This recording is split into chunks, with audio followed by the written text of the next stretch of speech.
تو بات بڑی وہ دل لگی کیا کرتے تھے. تو ایک دن ہم نے پوچھا استاد جی خوشبو کون سی اچھی لگتی ہے؟ کہنے لگے بیٹا جو پیسوں میں سے آتی ہے وہ مجھے بڑی اچھی لگتی ہے، اس لیے کہ ملتے کم ہیں. ہمارا نا جب اس طرح کا ذوق بن جاتا ہے نا، آپ مزاج بنا لیتے ہیں پیسوں کا. لوگ سمجھتے ہیں کہ غریبی کا ڈر شاید زیادہ ڈر ہے، لیکن کبھی آپ دروازہ رسول پہ جائیں نا تو حضور نے تو کوئی اور ڈر بیان کیا ہے. حضرت ابو عبیدہ بن جراح رضی اللہ تعالیٰ عنہ بحرین سے نا مال لے کے آئے بہت سارا. حضور نے بھیجا، جزیہ لینے گئے یا مال غنیمت کا کچھ مال تھا، آپ لے کے مسجد میں آئے تو لوگوں کو پتہ چل گیا کہ آج مال آیا ہے. اب سب کو حصہ ملتا تھا اس میں سے، بدریوں کو زیادہ ملتا تھا، باقی لوگوں کو بھی ملتا تھا. تو فجر کی نماز کے بعد لوگ گھروں کو جایا کرتے تھے، لیکن آج پتہ چلا نا مال آیا. تو یہ سیاستہ میں حدیث موجود ہے، سب لوگ مسجد میں بیٹھے رہے. حضور علیہ السلام نے فرمایا تمہیں پتہ چل گیا مال آیا؟ عرض کی حضور ہاں. فرمایا تمہیں بانٹنے لگے ہیں، دینے لگے ہیں. ہم نا غریبی سے ڈرتے ہیں، ہم اپنے بچوں کے لیے دعا کرتے ہیں ان پہ غربت نہ آئے، ہم اپنے بہن بھائیوں کے لیے دعا کرتے ہیں ان پہ غربت نہ آئے. کرنی چاہیے، لیکن ذرا اس حدیث کے مفہوم کو بھی دیکھیے گا. نبی پاک صلی اللہ تعالیٰ علیہ وآلہ وسلم نے فرمایا تمہیں دینے لگے ہیں، مال آ گیا ہے، لیکن میرے قریب نے اپنی امت کے لیے جس چیز کا ڈر محسوس کیا وہ کیا ہے؟ حضور کے دل میں کس چیز کا خدشہ تھا وہ کیا ہے بیان کیا. حضور فرمانے لگے لوگو مجھے تم پر غربت کا ڈر نہیں، یہ ڈر نہیں کہ تم غریب ہو جاؤ گے، بلکہ مجھے تو ڈر ہے کہ تم پر دولت پھیلا دی جائے گی، تم زیادہ مالدار ہو جاؤ. خوف غریبی کا نہیں، خوف تمہارے مال کا ہے. اور حضور فرماتے ہیں کہ پھر تم انہی باتوں میں مبتلا ہو جاؤ گے جن میں پرانی امتیں مبتلا ہوئی تھی، اور جب وہ اللہ کی نافرمانی میں مبتلا ہوئی تھی تو پھر وہ ہلاک کر دی گئی تھی. مجھے ڈر ہے، مجھے ڈر ہے. ہاں جہاں دولت آتی ہے وہاں سستی بھی آتی ہے، جہاں دولت آتی ہے وہاں معاذ اللہ عیاشی بھی آتی ہے. جہاں دولت زیادہ آ جاتی ہے وہاں پھر لوگ ہر چیز کو دولت میں تولنے لگتے ہیں. جہاں دولت زیادہ آتی ہے میرے بھائی، پھر لوگ سمجھتے ہیں کہ ہر چیز میں خرید لوں گا. پھر لوگوں کے ذہنوں کے اندر اس طرح کا فطور آتا ہے. حضور نے فرمایا مجھے ڈر ہے تمہارے دولت مند ہونے کا، ڈر ہے دولت مند ہونے کا. یارو اپنے پیسوں سے ڈرا کرو، اپنی جائیدادوں سے ڈرا کرو، اپنے مال سے ڈرا کرو. وہ ہم نے جو بڑے بڑے محلات تعمیر کرنے شروع کیے ان سے ڈرا کرو، اس لیے کہ حضور نے فرمایا مجھے ڈر ہے. حضرت ابو بکر صدیق رضی اللہ تعالیٰ عنہ تشریف فرما تھے. ہمارے نا بچے بہت زیادہ آسانی مانگتے ہیں. اقبال نے کہا لہو مجھ کو رلاتی ہے جوانوں کی تن آسانی. جب میں جوانوں کا مزاج دیکھتا ہوں نا کتنے آرام پسند ہو گئے ہیں تو پھر میری آنکھوں سے لہو بہتا ہے. لہو مجھ کو رلاتی ہے جوانوں کی تن آسانی. ان کا وجود اتنا آسانی کا ماحول لینا چاہتا ہے، ذرا سی بھی کوئی تکلیف آپ دیکھ لیں، لائٹ بند ہو جائے تو مصیبت کھڑی ہو جاتی. کسی جگہ چند منٹ کے لیے، آدھے گھنٹے کے لیے ٹریفک بند ہو جائے تو مثلاً کیا ہو جائے گا. لیکن یہ کہ طبیعتوں میں تلخی، اور جب وہ گاڑیاں آہستہ آہستہ چلتی ہیں تو ایک دوسرے سے آگے بڑھنے کی وہ شدت، وہ ہمارے مزاج میں ایک دوسرے کے بارے میں دل میں بڑے بڑے جملے. کیوں؟ اس لیے کہ ہماری طبیعت آسانی پسند ہے. ذرا سی بھی کوئی رکاوٹ ہم نہیں برداشت کرتے. تھوڑی دیر کے لیے ٹھہرنا پڑ جائے ہمارے لیے بڑا مشکل کام. آپ ہمیں ہماری مرضی کے خلاف کوئی بات کر دیں تو ہمیں بگڑا ہوا سمجھے. ہماری طبیعت میں وہ آسانی ہے. یہ آسانیاں انسان کو پھر بڑے بڑے کام نہیں کرنے دیتی، پھر انسان کمزور پڑ جاتا ہے. پھر وہ کوئی کسی انقلابی تحریک کا کبھی حصہ نہیں بن سکتا. اگر وہ بڑی صلاحیت بھی رکھتا ہو تو وہ زندگی میں کوئی کارنامہ سر انجام نہیں دے پاتا، کیونکہ طبیعت میں آسانی آ گئی، اس کا مزاج ہی نہیں. جس بندے کو گرمی زیادہ لگتی ہے وہ کیسے آگے بڑھے گا؟ یہ سیٹھوں کے بیٹے، مالداروں کے بیٹے، پیروں کے بیٹے، بڑے بڑے جناب مشائخ کے صاحبزادگان الا ماشاءاللہ، آگے نہ بڑھنے کی وجہ کیا ہے؟ صرف یہ ہے کہ طبیعت کا تقاضا یہ ہے کہ ایک آدمی نے رومال پکڑا ہے، دوسرے نے جوتا پکڑا ہے، تیسرا گاڑی کھول رہا ہے۔ جب آپ اس قدر زیادہ ان کو آسانیوں میں مبتلا کر دیتے ہیں، پھر ان کے لیے جہاد کرنا، میدان میں نکلنا ممکن ہے؟ حضرت یوسف علیہ السلام کے بھائیوں نے کہا کہ سمجھ تو آ گئی ہے ہمیں کہ ہم نے زیادتی کی، ظلم کیا، اب کرنا کیا ہے؟ تو جناب یوسف کہنے لگے کچھ بھی نہیں کرنا، جاؤ تمہیں معاف کیا، معافی مل گئی۔ انہوں نے کہا کہ ہمیں تو معافی مل گئی، تو ابا جی تو رو رو کے ان کی بصارت کم ہو گئی آنکھوں کی۔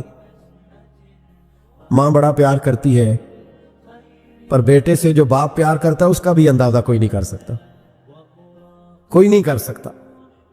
دیکھیں نا، اللہ کے نبی حوصلے والے، صبر والے ہوتے ہیں، پر بیٹے کی جدائی بین اللہ کے نبی نے بھی اتنے آنسو بہائے، اتنے آنسو بہائے بیٹے کی جدائی میں کہ نظر آنا کم ہو گیا بصارت۔ بیٹے کو ابا جب بھی فون کرتا ہے پردیس میں کہ تو آ جا چند گھڑیوں کے لیے، میرا پتہ کوئی نہیں، کہتا ابا جی بس ایک کاغذ رہ گیا، میں آیا۔ جب ابا جی پردہ کر لیتے ہیں تو کہتے ہیں اس کو برف میں لگا دو، میں 3 دنوں کے بعد آ جاؤں گا۔ اب کیا فائدہ، اب تو رہ ادھر ہی، اب کوئی پڑھ دے گا جنازہ بھی، اب تو آ کے میں نے منہ دیکھنا ہے تو کیا ہوگا اس سے؟ اب تو نبی پاک کا حکم ہے جب کوئی انتقال کر جائے تو جلدی دفن کرو۔ اب تیری ماں نے ساری زندگی آنکھیں دروازے پہ لگی رہیں کہ اللہ کرے وہ آ جائے، اس وقت تو تجھے خیال نہیں آیا، تو تجھے کاغذوں سے پیار رہا، تو اب کس بات کا انتظار؟ حضرت یوسف علیہ السلام سے بھائی کہنے لگے کہ جناب یعقوب کو نظر آنا کم ہو گیا ہے، ان کا کیا کرے؟ تو قرآن ہے بھائی، قرآن۔ میں نے کہا یا ہمیں سمجھا دو یا ہم سے سمجھ لو نا بھائی، ہم سے ہی سمجھ لو، یہ کس آیت کا بتاؤ، کیا ترجمہ کریں بتاؤ؟ اور تم بلڈوزر چلاؤ حضرت علیمہ کے گھر پہ تو ہم چپ رہیں، یہ بھی کس طرح ہو سکتا ہے؟ حضرت یوسف کے بھائیوں نے کہا کہ ابا جی کی آنکھوں کی بینائی کم ہو گئی ہے، اب کیا کریں؟ قرآن ہے۔ کہنے لگے اذهبوا بقمیصی، یہ میری قمیض لے جاؤ۔ حضرت یوسف کہتے ہیں یہ میرا کرتا لے جاؤ، میری قمیض لے جاؤ، ھذا فالقوہ علی وجہ ابی یاتی بصیرا، میرا کرتا لے جاؤ، میرے ابا کے چہرے پہ ڈال دینا، ان کی آنکھوں کو اللہ روشن فرما دے گا۔ اگر حضرت یوسف علیہ السلام کے وجود سے کرتا لگے تو آنکھیں روشن ہو جائیں، تھوڑی دیر کرتا ان کے وجود سے لگے تو آنکھیں روشن ہو جائیں۔ اور جناب حلیمہ کے کمرے میں، حجرے میں، گھر میں تو 4 سال میرے نبی گھومتے رہے، وہاں آرام کرتے رہے، وہاں تو حضرت جبریل ان کا دیدار کرنے آتے رہے، وہاں تو فرشتے اس گھر کو جھک جھک کر دیکھتے رہے، وہ مکان جنت نظیر جہاں اللہ کی ساری رحمتیں برستی رہیں، اس میں تبرک ہی کوئی نہیں، اس میں برکت ہی کوئی نہیں۔ آؤ، یہ تو بات ہے نا حضرت یوسف علیہ السلام کی، بخاری مسلم۔ میں نے کہا کہ یار یا تو یہ حدیث علیحدہ کر یا پھر ہمیں اس حدیث کا ترجمہ بتاؤ۔ بات بھی کسی معمولی ہستی کی نہیں، جناب سیدہ عائشہ صدیقہ کی بڑی بہن، حضرت ابو بکر صدیق کی بڑی صاحبزادی، اور وہ والی بی بی جسے میرے نبی نے پیار ہی بڑا کیا ہے، حضور کے لیے غار ثور میں کھانا لے کے جانے والی حضرت اسماء بنت ابی بکر صدیق، وہ کہتی ہے میرے پاس مصطفیٰ کا ایک جبہ تھا، حضور کا ایک جبہ، کون سا؟ جسے میرے نبی نے کچھ دفعہ یا ایک دفعہ پہنا تھا۔ تو کہا اماں جی پھر آپ نے کیا کیا؟ تو حضرت جناب سیدہ اسماء بنت ابی بکر صدیق کہنے لگی وہ تھا حضرت عائشہ کے پاس، جب وہ بیمار رہنے لگی تو میں نے کہا عائشہ یہ خزانہ بڑا قیمتی ہے، مجھے نہیں دے دیتی؟ وہ جبہ میں نے لے لیا، بخاری مسلم ہے، بخاری مسلم۔ حضرت جناب سیدہ اسماء بنت ابی بکر صدیق سے لوگوں نے پوچھا اماں جی آپ کیا کرتی ہیں؟ فرماتی ہیں جس بیمار کو کہیں سے شفا نہیں ملتی لوگ اسے میرے پاس لاتے، میں اس جبے کا ایک کونا پکڑ کے پانی کے پیالے میں ڈبوتی اور وہ پھر وہ پانی بیمار کو پلاتی تو اللہ اسے ہر بیماری سے شفا عطا فرما دیتا، اللہ اسے ہر بیماری سے۔ میرے اعلیٰ حضرت فرمانے لگے لا ورب العرش، جس کو جو ملا ان سے ملا، قسم اٹھا کے کہتے ہیں لا ورب العرش، جس کو جو ملا ان سے ملا۔ بٹتی ہے کونین میں نعمت رسول اللہ کی.